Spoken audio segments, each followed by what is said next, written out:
Alors, une fois, quelqu'un me pose la question et il me dit comment tu fais pour écrire? D'où est-ce que tu tires tes inspirations pour écrire? En fait, pour moi, c'est d'abord la grâce de Dieu.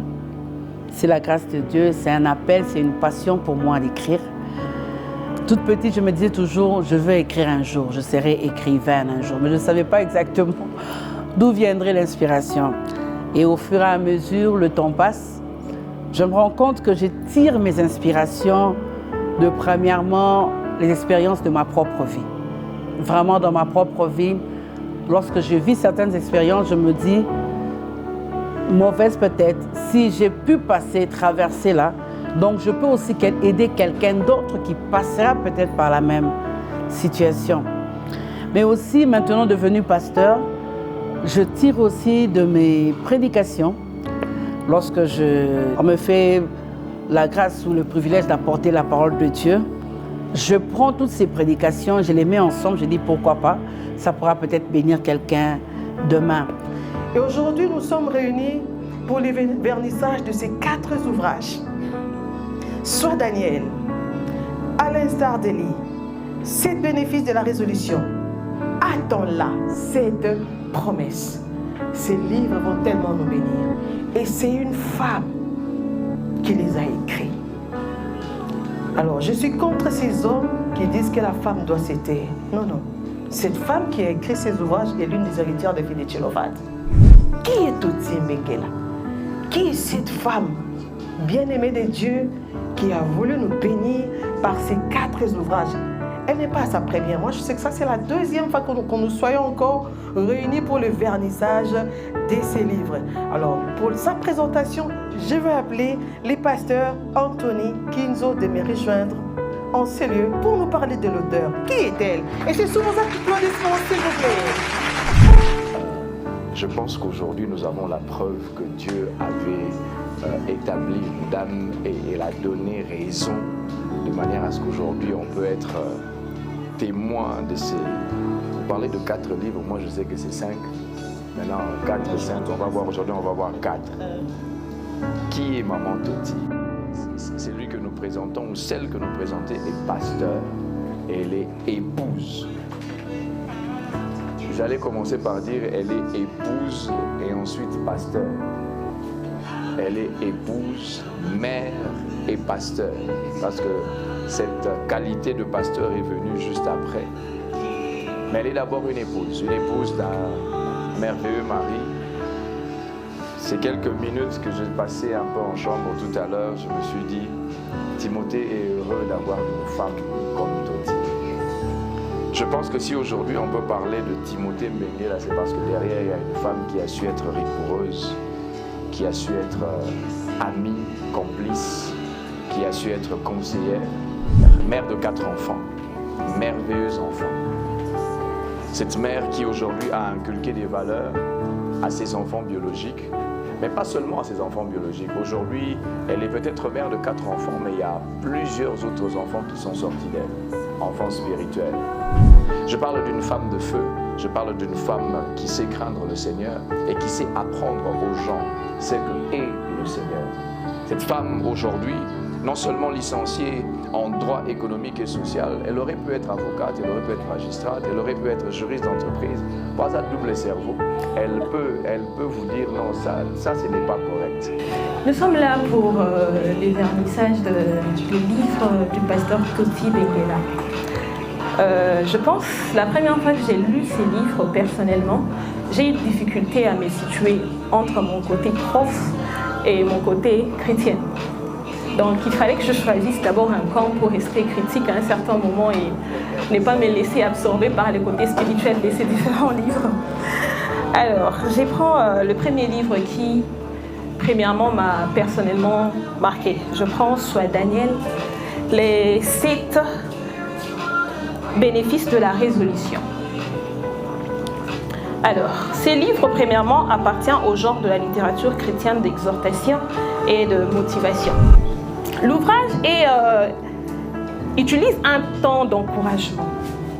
Le pasteur Toti nous encourage largement à travers ce livre et nous interpelle directement pendant que nous lisons, à pouvoir non seulement penser à prendre une résolution, mais à pouvoir aussi tenir compte des bénéfices que nous pouvons obtenir lorsque nous prenons cette résolution. Je ne sais pas si il faudrait que j'entre en détail, mais pour vous mettre l'eau à la bouche, je préfère rester là. Il y a Daniel aussi, que j'admire beaucoup dans la Bible, qui a su, dans un moment difficile, prendre une seule résolution. La Bible dit dans Daniel 1, le verset 8, qui a changé toute sa vie. Et je crois aussi que si tu prends une bonne résolution ou des bonnes résolutions dans ta vie, cela changera toute ta vie. C'est donc ce livre, Les 7 bénéfices de la résolution. Ici, je suis en train de parler de la résolution.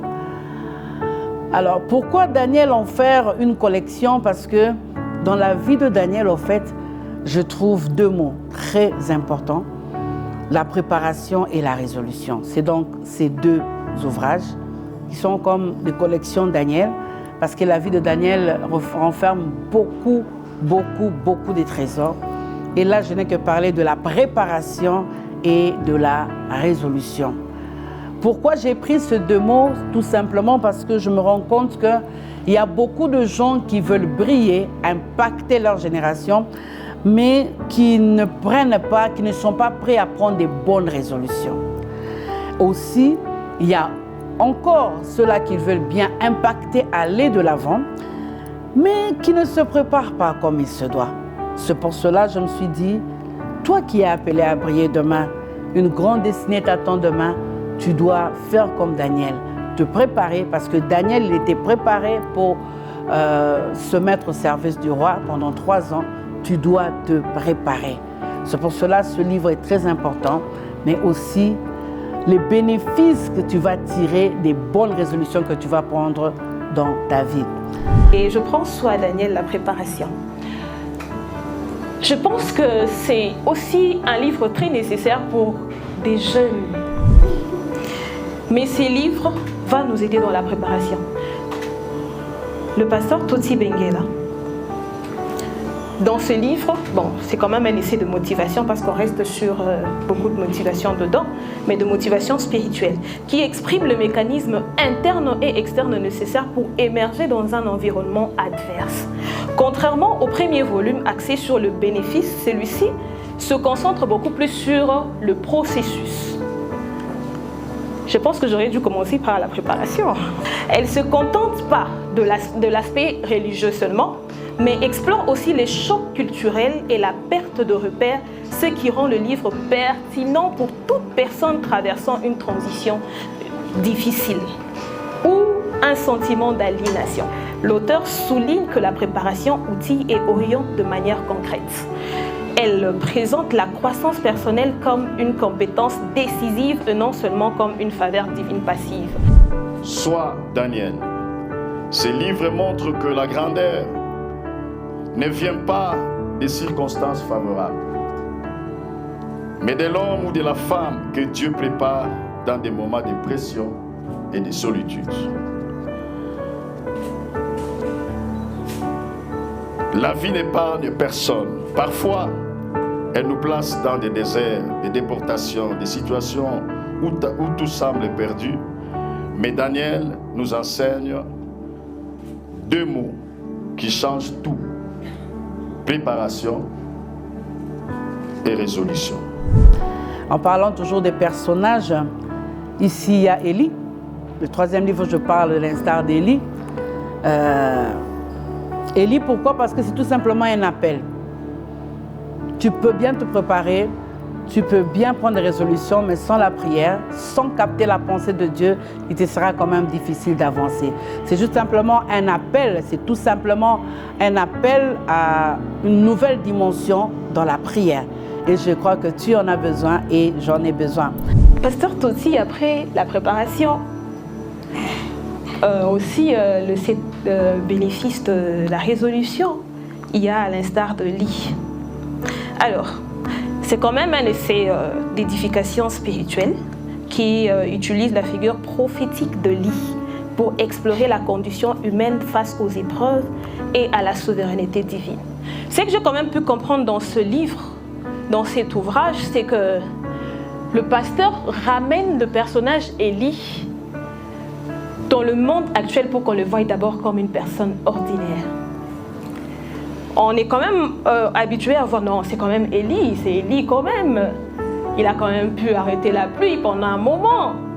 Mais malgré tout ce que nous savons de lui, ce livre le ramène d'abord au niveau d'une personne ordinaire. L'un des grands métiers ou mérites, je m'excuse, de l'auteur est de rappeler que les héros de la Bible ne sont pas de demi-dieux.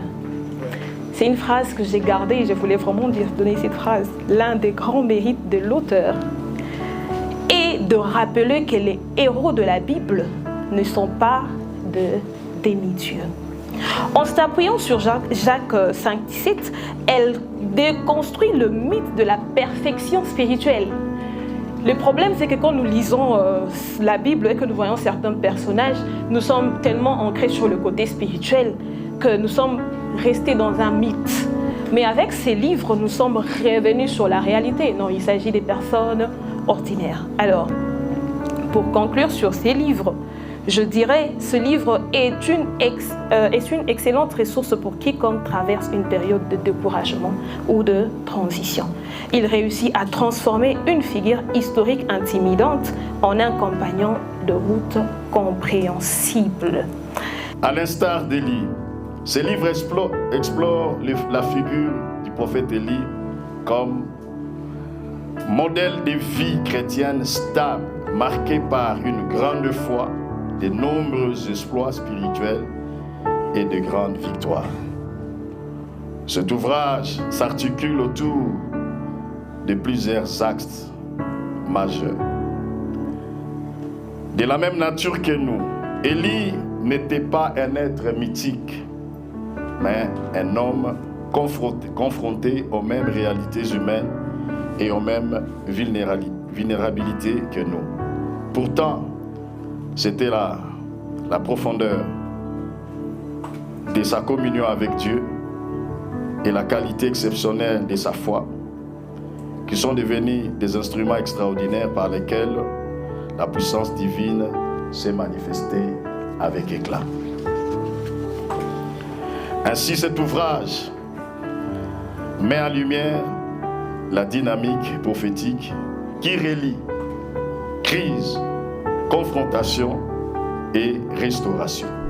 Il y a cette problématique où les gens se disent, bon, quand Dieu a libéré la promesse et qu'il a dit qu'il va faire telle chose avec moi, la promesse entre toujours dans le temps. La promesse de Dieu entre toujours dans le temps. Alors, qu'est-ce qu'il faut faire entre le moment, c'est cette question qu'on se pose, entre le moment où la parole est libérée et entre la parole est libérée et jusqu'à ce qu'elle va s'accomplir. Ce temps-là, qu'est-ce qu'il faut faire? C'est comme un temps mort, mais ce n'est pas un temps mort. Et ce livre répond à cette question, comment attendre la promesse? Et je l'ai intitulé « Attends-la cette promesse », tiré d'Habakkuk 2, 2-3, où Dieu dit à Habakkuk, si la promesse tarde, attends-la car elle s'accomplira certainement. L'auteur aborde un thème profondément biblique et d'une grande pertinence pour notre époque. Une époque marquée par l'immédiateté, une époque où l'homme moderne veut tout obtenir sans délai. De plus, ce livre nous enseigne 6 attitudes essentielles qui éclairent cette réflexion. Attendre en gardant son cœur pur. Cela veut dire ne jamais laisser le doute, les péchés ternir votre espérance. Attendre dans la confiance. L'auteur veut que nous puissions retenir ceci. L'attente n'est jamais un retard, mais l'attente, c'est l'école de la grandeur. Attends-la cette promesse est un véritable baume. Je parle de baume pour l'âme éprouvée par le temps. C'est un livre qui n'est ni pas la douleur de l'attente, non, mais qui lui donne une noblesse et une utilité. L'impact majeur de ces livres est d'aider les lecteurs à ne pas avorter ses projets ou sa foi juste avant la ligne d'arrivée. il est particulièrement recommandé à ceux qui traversent un désert professionnel, matrimonial, personnel, et qui sont tentés par les découragements. C'est un livre que je vous recommande largement. D'ailleurs, il y a une phrase que je vous ai gardée. La paix de l'esprit favorise la santé. Garder son calme dans l'attente, c'est déjà avoir remporté la victoire. C'est tiré du livre « Attends-là cette promesse » du pasteur Toti Benguela. Ma phrase que je voulais dire à la fin, c'est « Un livre spirituel ne se lit pas. Il doit se vivre. » J'espère que vous les vivrez aussi comme je l'ai expérimenté. Merci. Aujourd'hui, elle n'a pas simplement voulu servir le Seigneur sans avoir un bagage qu'il faut. On a beaucoup de gens qui servent Dieu, je ne veux pas dire par autodidactie, parce qu'en fait, il faut d'abord avoir l'appel et ensuite, il faut se forger. Mais elle a ajouté quelque chose dans ce qu'elle a eu comme titre, comme licenciée en droit économique. Elle est bachelière aussi en théologie. Ça veut dire qu'au-delà du droit, quand elle vous parle, elle parle avec un bagage. Quand elle vous communique quelque chose, elle vous communique avec des choses qu'elle a reçues. C'est d'elle qu'on parle aujourd'hui. Au-delà de ça, c'est une prédicatrice. Prédicatrice vraie. Prédicatrice assise dans la parole. Vous suivez Maman Toti, elle ne sort pas de la Bible. Pour ceux qui étudient la Bible, ceux qui ont suivi, ceux qui sont des formateurs, ceux qui sont des lecteurs et étudiants, quand vous la suivez, elle est structurée. Quand vous la suivez, elle est dans la Bible, elle ne sort pas, elle n'a pas besoin de sortir, elle n'a pas besoin de parler des choses qui sortent d'elle, elle parle des choses qui sortent de Dieu. Au-delà d'être prédicatrice, elle est motivatrice. Au-delà d'être motivatrice, elle est visionnaire. Pasteur Timothée, tu as des problèmes. Elle est elle aussi visionnaire. Visionnaire du ministère Alliance, des Assommes. Donc, ça veut dire qu'elle peut avoir des partenaires que toi tu n'as pas. Visionnaire du ministère Alliance. Alliance, elle vit l'Alliance. Elle a aussi un graduat en théologie de l'Institut supérieur et théologique des Assemblées de Dieu au Congo, ISTADC en cycle. Elle est passionnée de l'écriture, celle que nous sommes en train aujourd'hui de célébrer en ce lieu. A déjà écrit 5 livres, mais il y a 4 livres qu'on est en train aujourd'hui d'être. On aura la joie de pouvoir recevoir le vernissage. En fait, ce ne sont pas des écrits disparates de quelqu'un qui écrit parce qu'il manquait à faire. Non, non, non, ce n'est pas ça. C'est là-dedans, il y a mes aspirations dedans. Là-dedans, il y a mes rêves. Là-dedans, il y a mes prédications, il y a mes réflexions. Là-dedans, en fait, je ne vous vends pas un livre. Je vous donne ma vie, en fait. Si Toti, aujourd'hui, Toti, regardez c'est à quoi elle est passée. C'est ça, en fait, ces livres.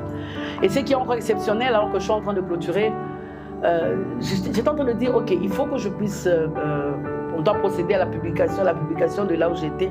Et puis, boum, le 8 mars. J'ai dit, ok, on va le faire le 8 mars. Je ne serai pas en panne, mais au moins je vais présenter quelque chose. C'est ma façon de célébrer la femme, c'est ma façon de dire à la femme que tu dois avancer et tu peux faire quelque chose de merveilleux. C'est ma façon non seulement de te célébrer femme, mais de te dire tu peux aussi agir. Parce qu'on a parlé du genre, c'est ma façon aussi de dire à l'homme tu peux aussi avancer. Ces livres sont comme des cadeaux que je viens vous offrir en ce 8 mars. Que Dieu vous bénisse.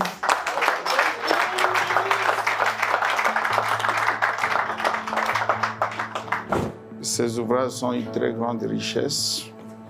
Je crois que c'est la bonté de Dieu qui met ces ressources à notre disposition.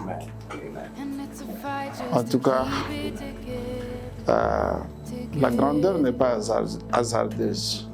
On ne devient pas grand par hasard. Et il y a des éléments qui travaillent à cette grandeur.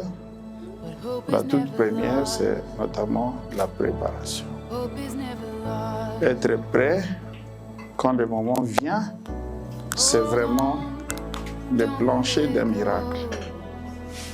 Et dans le monde dans lequel nous sommes aujourd'hui, vous ne pouvez pas devenir ce que vous voulez être si vous n'êtes pas résolu.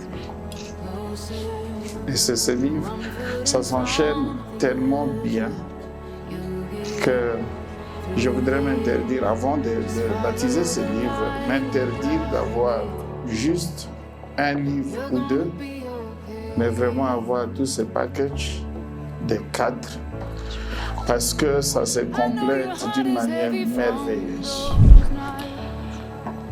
Aujourd'hui, nous voulons baptiser ces livres au nom de notre Seigneur Jésus-Christ. Amen. Et déclarer que à temps-là, cette promesse puisse franchir des frontières, entrer dans des maisons, Amen. entrer dans des chambres, Amen. traiter des problèmes là où ils se cachent, Amen. sauver des vies. Amen. Que ce monde soit aussi sauvé par ces livres. Amen. Pasteur,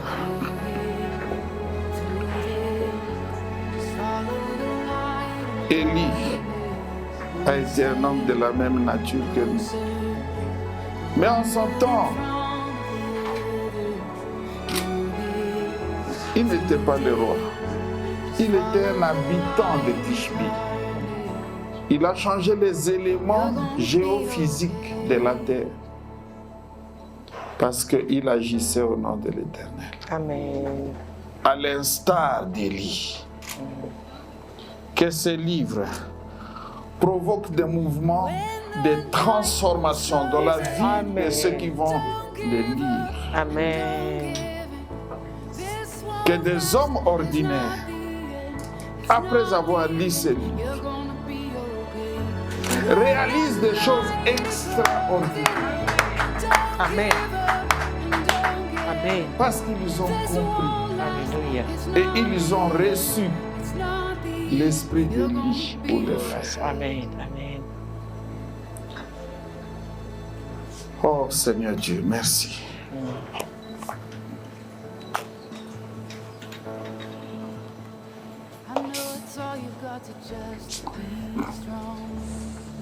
Aujourd'hui, alors qu'il était d'une génération qu'on pouvait dire sacrifiée, des racialistes, mais déportés,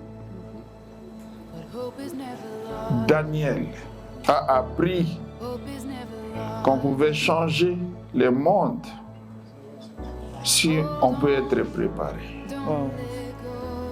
Puisse ce livre recevoir le mandat de Dieu Amen. Amen. pour aller partout, Amen.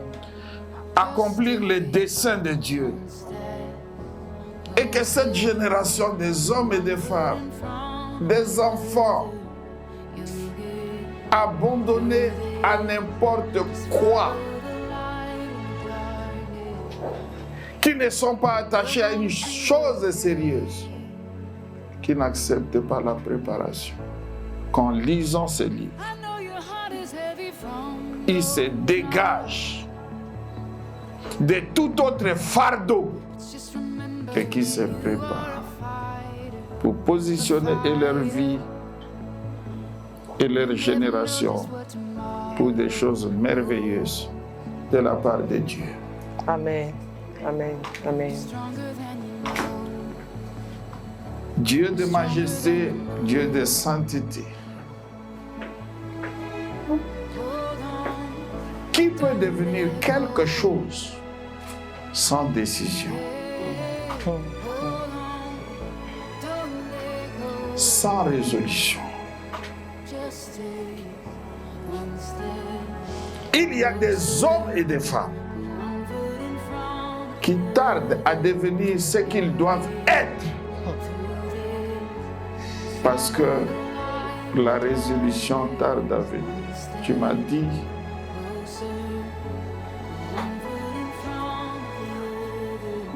Éternel Dieu, que celui qui ne décide pas a décidé de ne pas se décider. Je te prie aujourd'hui que ce livre puisse chasser l'esprit du hasard. Amen. Amen. de ceux qui croient, éternel Dieu, qu'on peut réussir juste par un coup du hasard. Que ces livres chassent tout esprit de résignation et que grâce à la résolution, ce livre transforme des vies. Amen, amen, amen. Père de gloire, c'est en ton nom que nous avons présenté ces 4 livres et que nous les avons baptisés. Maintenant, que ton esprit souffle la vie à ces livres. Amen, amen. Et que ta droite soutienne la lecture de ces livres partout où ils vont. Amen, amen. Que ces livres soient de véritables missionnaires divins. Amen. Qu'ils franchissent les portes. Qu'ils pénètrent même dans les portes du palais. Alléluia. Amen. Oh Amen. Dieu, la grandeur de Babylone, du temps de Daniel, a été favorisée par ces hommes préparés. Alléluia. Que ces livres pénètrent les palais. Amen. Que ces livres changent de vie. Alléluia. Que ces livres pénètrent les écoles. Amen. Je prie maintenant que tous les soutiens nécessaires pour que ces livres soient largement distribués, que ces soutiens soient accordés à ta servante, le pasteur Toti. Amen. Nous bénissons ces livres. Nous bénissons la lecture de ces livres. Amen. Et nous bénissons la distribution de ces livres. Amen. Au nom de Jésus. Amen. Est-ce qu'on peut acclamer le Seigneur? Amen. Mille.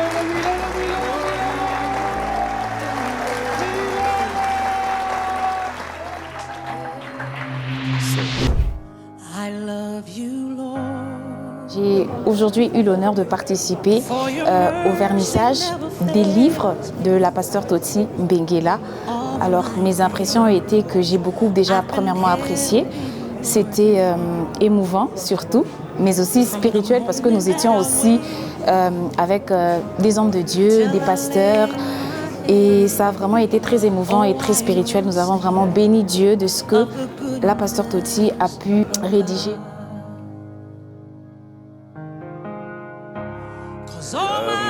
Maman nous a fait du bien avec ces quadruplés, comme on les appelle.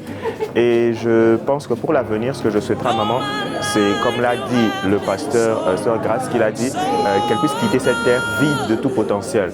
C'est-à-dire qu'elle puisse mettre à la disposition du peuple de Dieu et du monde entier tous les livres que Dieu a déposés en elle avant de l'envoyer sur terre. De faire partie d'une organisation qui m'a tellement plu, de pasteur Toti Mbengela. En tout cas, l'organisation a été réussie. Particulièrement, j'ai aimé le vernissage aussi quand elle parlait de ses ouvrages. Particulièrement, j'ai aimé à l'instar de Eli. On nous montrait cet homme de feu, cet homme qui pouvait être attentif à la voix de Dieu et cet homme de foi. Alors, je félicite la pasteur Toti pour cette organisation, que l'Éternel l'amène encore plus loin par rapport à ses projets. Et bonsoir et merci. Mes impressions sont telles que lorsqu'on entend l'autrice parler, on a tout de suite envie de lire ses livres, on a tout de suite envie de découvrir ce qui est écrit. Et en tant que femme, avoir une femme comme elle qui écrit autant, qui en fait autant, ça nous booste à pouvoir également aller de l'avant. Ça nous booste également à pouvoir faire les choses de manière différente. Et ce que je lui souhaite qu'elle aille encore de l'avant, qu'elle nous sorte encore des livres qui demain seront une extrême bénédiction pour nous, nous le croyons. Et je lui souhaite à ce que ça traverse les frontières. Voilà. Voilà donc les 4 ouvrages. Pourquoi les 4 ouvrages? Bon, je dirais simplement parce que j'ai pu les terminer au même moment par la grâce de Dieu. Alors je me suis dit, pourquoi pas mettre à la disposition des enfants de Dieu tous ces 4 ouvrages. C'est-à-dire quoi? C'est-à-dire, tu as besoin de monter dans la prière, avoir une nouvelle dimension qu'avait Élie. Tu as besoin de quoi? Tu as besoin de te préparer par rapport à ce que Dieu a dit sur toi, par rapport à ta grande destinée. Et tu as besoin de quoi? Tu as besoin de prendre des très bonnes résolutions pour que tu puisses voir effectivement ce que Dieu a dit sur toi. Et qu'est-ce que tu as besoin encore? Parce qu'il y a le temps, il faut attendre. Et ici, comment est-ce que tu vas attendre? Et je suis sûre que la compilation de ces 4 ouvrages va apporter un plus dans ta marche chrétienne. Que Dieu te bénisse.